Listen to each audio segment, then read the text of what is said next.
Dan pemirsa, untuk mengetahui informasi terbaru, langsung saja kita terhubung dengan reporter TV One Aditya Triwahyudi yang sudah berada di posko antemortem RSUD Majenang. Selamat pagi Aditya, berapa jumlah korban meninggal yang sudah teridentifikasi hingga pagi ini?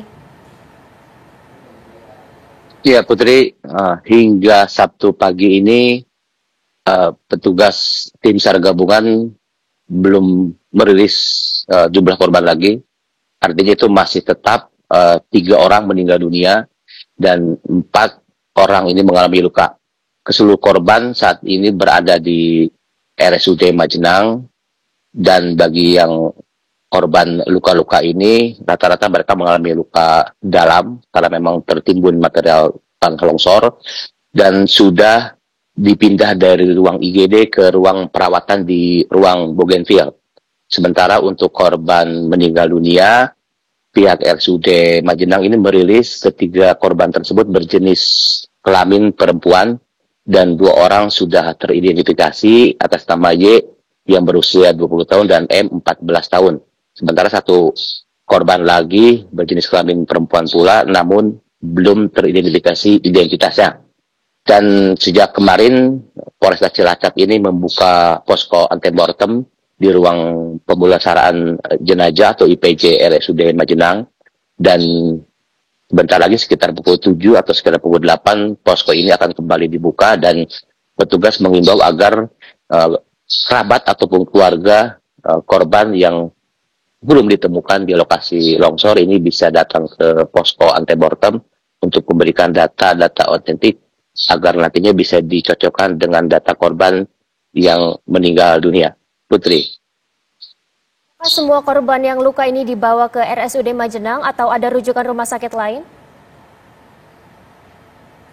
Ya, kondisi keempat korban ini memang cenderung membaik sehingga memang tidak dirujuk ke rumah sakit lain karena memang mengingat RSUD Majenang ini juga tampaknya memang masih mampu merawat keempat korban tersebut, dan keempatnya sesuai dengan pantauan kami kondisinya sudah mulai membaik meskipun beberapa luka masih tampak karena memang tertimbun material tanah longsor dan bangunan yang rusak akibat diterjang longsor di kampung mereka.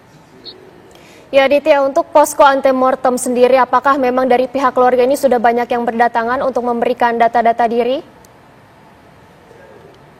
Ya, dari informasi yang kami terima memang baru ada 3 pihak keluarga yang datang ke posko antemortem ini karena memang mereka memberikan data dan ternyata 2 ini sudah berhasil dicocokkan dan sudah terbuka identitasnya.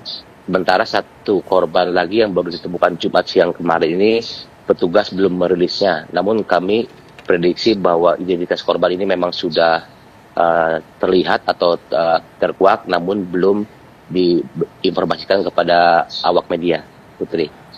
Ya, untuk korban luka sendiri Aditya, rata-rata mereka mengalami luka yang seperti apa? Mungkin bisa dijelaskan lebih lanjut? Ya, dari keterangan yang kami terima dari korban yang luka ini, mereka mengalami luka seperti luka patah tulang di tangan dan kaki, dan mereka mengaku saat kejadian mereka ini berada di dalam rumah mereka masing-masing dan sempat terkejut karena mendengar suara gemuruh dari belakang rumah mereka.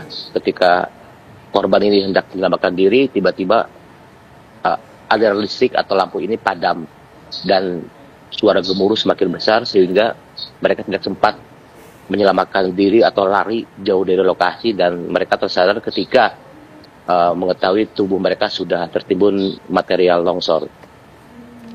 Ya Adit, kita ingin mengetahui saat ini bagaimana biaya pengobatan dan juga penanganan untuk korban. Saat ini ditanggung oleh siapa dan apakah ada bantuan terkait dengan korban longsor di Cilacap ini? Ya Putri, terkait pengobatan atau biaya pengobatan yang ditanggung oleh korban ini, pihak pemerintah Kabupaten Cilacap menyebut bahwa seluruh biaya pengobatan korban luka maupun yang meninggal ini semuanya ditanggung oleh pihak pemerintah Kabupaten Cilacap, dan bantuan sejak hari pertama hingga hari ini terus berdatangan dari berbagai pihak, dari berbagai lembaga, terutama buat mereka yang rumahnya hancur dan mengungsi di beberapa titik, Putri. Ya, Dit, kita ketahui pencarian sampai saat ini masih terus dilakukan. Adakah memang kendala yang dilalui begitu oleh para petugas untuk mengidentifikasi para korban di sana sampai saat ini? Ya, Putri, sejak peristiwa bencana tanah longsor ini terjadi pada Kamis malam hingga Jumat kemarin, proses pencarian terus dilakukan oleh petugas tim SAR gabungan yang terdiri dari Basarnas, dari BPBD, TNI Polri, termasuk dari Balai Besar Wilayah Sungai Citanduy atau BBW Citanduy yang mengerahkan beberapa alat berat untuk membantu proses evakuasi dan pencarian korban di lokasi. Mengingat lokasi longsoran di lokasi tersebut memang cukup dalam dan cukup luas, sehingga bila dilakukan secara manual ini sangat beresiko. Maka dengan itu pihak BBW Citanduy menerjunkan alat beratnya. Dan hingga pagi ini proses pencarian akan kembali dilakukan.